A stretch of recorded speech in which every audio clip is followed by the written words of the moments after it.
Shalom. Today is Lag BaOmer, so I lit a little candle, a very tiny candle. I don't know if you're aware of it, if you're not living in Israel, but last night we were supposed by the tradition of Lag BaOmer to make big fires everywhere. So for many years, that's how we celebrated. And when I was a kid, I was taught why. And as I was growing up, I realized there were more than one story. Actually, the story that I've been told is about Bar Kokhba. But also there's a story about Rabbi Akiva, and also there's a story about Rabbi Shimon Bar Yochai. 3 different stories. And all of them are guys. It's a man's world. No women in the stories.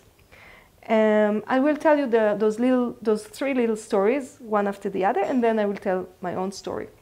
So, Bar Kokhba. He was a hero because he saved the gentle Jewish students of the Torah that were killed by the Romans.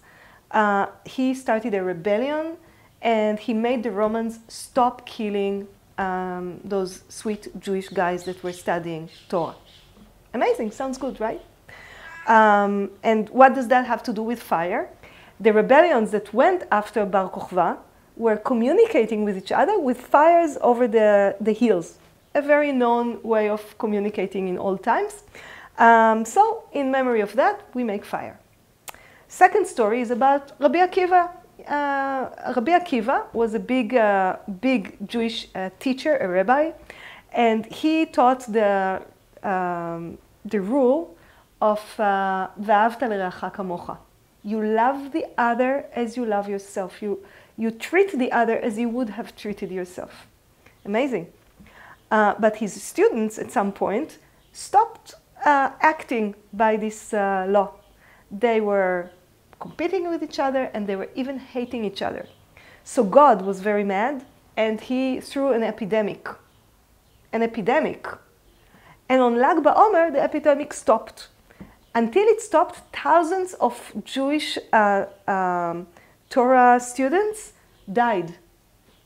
So thousands have died, and today we're celebrating the end of the epidemic. Amazing.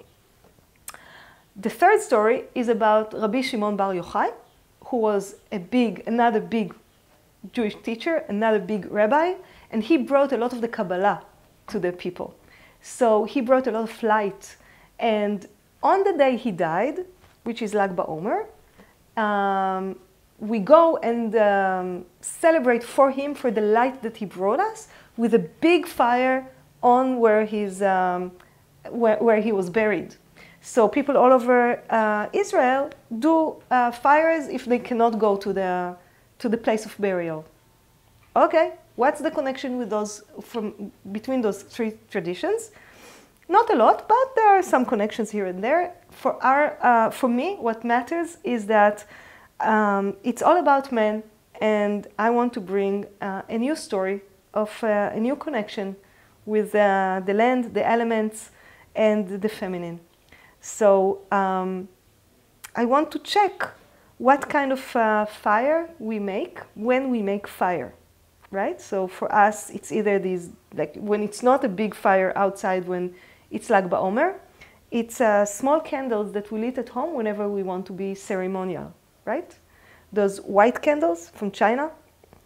Not so good, because the white stuff is paraffin that is made from petroleum, from oil.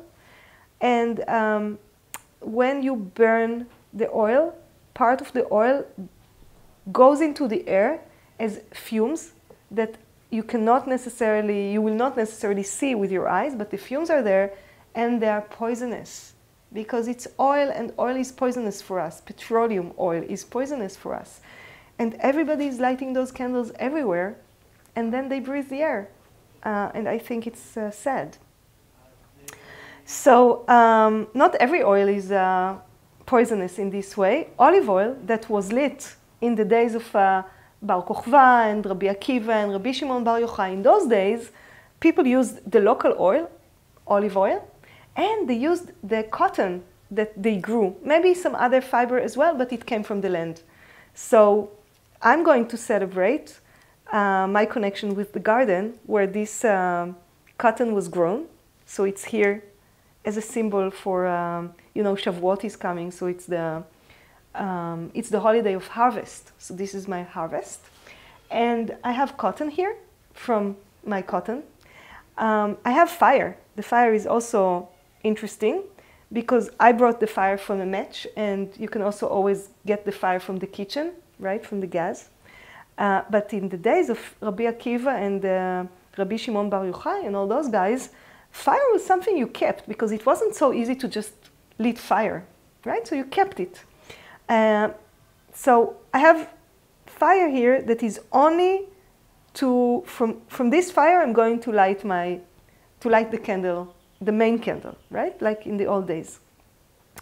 I have something to light with, a stick, and and I have the container in which I put the oil. This container is made of half of a blood orange.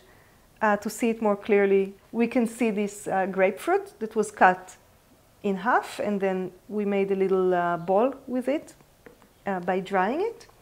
And in this little container, there's already some oil. So now I'm going to light my ecological perfect candle to celebrate the element of fire and the ending of the age of burning. So I take some cotton and I separate the seeds. You remember that maybe if you saw we had a whole chapter about cotton. And I told you that it has all kinds of usages in this other chapter. So this is another usage of cotton. The seeds maybe I will put here to celebrate the next harvest. To pray that next year I will again have cotton successfully grown in my garden. I make a ball and I pull a little wick out of the ball of cotton. And then I put the ball in the oil, and the oil goes into the cotton sucks it in. I have a little, when I have oil on my fingers, I don't use disposable paper. I use flannel cloth, the same one from the handkerchiefs, but just the little remainings we use as little towels for things exactly like that. I take the oil. It's oil that went bad a little bit and I don't want to use it for cosmetics making or cooking. And that's like oil for fire making. So, or oil for light, to make light, right? Because in the days of Bar Kochva, they didn't have electrical lamps. They used fire to lit the tunnels. They were hiding in underground tunnels. So they had fire there to lit their way. So now I have a wick sticking out of a little pool of oil, and I can lit my candle. Amazing. I have a stick, like some natural branch of a plant. I put it in the oil. This will make my fire stay, right? If I light it without the oil, it will turn off too fast. So I have fire on my stick and I light my candle. Yeah, and to put this fire off, I'll dip it in the oil again. The oil will actually kill the fire. And now it's oily for the next time I want to light the candle. Now I have two candles going on, and if I want to have only one central one, because this gave its service, I'm going to shut it down by another piece of citrus peel that is, as you can see, is always used for that. I put it on top of the candle and it's off. And you see there's some smoke coming out.